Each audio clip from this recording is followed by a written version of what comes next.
my name is Nashwa Azwa. Today I would like to present the panel of concept. My concept is circular city. Okay, this is storyboard. First, finding, goal and objectives. Second, design process. Third, concept idea, strategy development, process concept plan and detailed concept plan. This is introduction for goal, objectives and mission in Batu Gajah. Finding and synthesis plan Batu Gajah. Okay, this is concept idea. A round city in short is a city that dump waste, storage is a good and material and regenerate natural system. Linear economy challenge, waste disposal structure, economy loss and environment impact.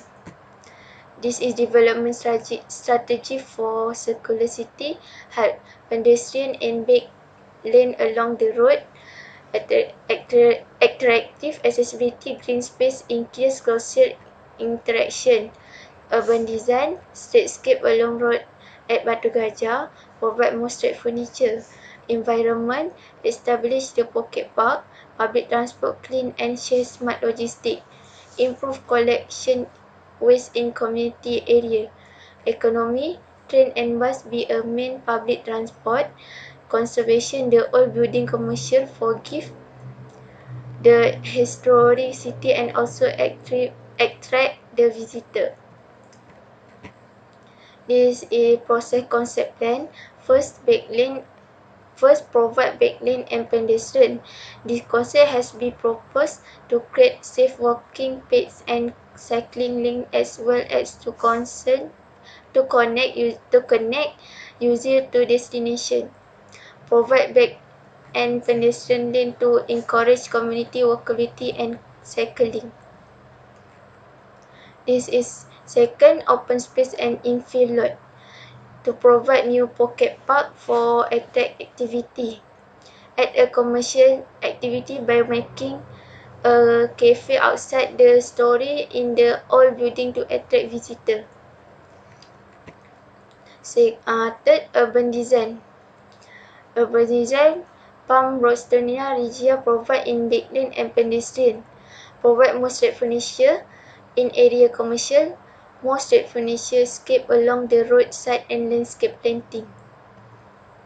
Commercial building, conservation commercial area. Conservation building commercial area.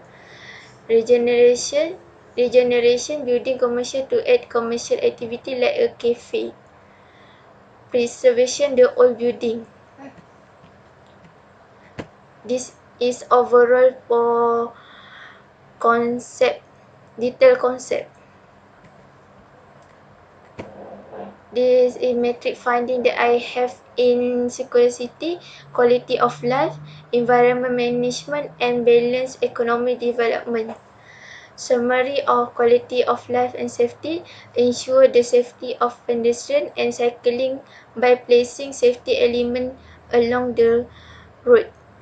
Environment management summary, create an environment that supply fresh air and achieve a sustainable center. Balanced economic development, provide dynamic city center that can can make development the city of Batu Gajah a historic place in the future. The conclusion, based on the understand that can be found in the analysis Batu Gajah Old Town potential moderation as a dynamic city center that can attract tourism. That's all from me.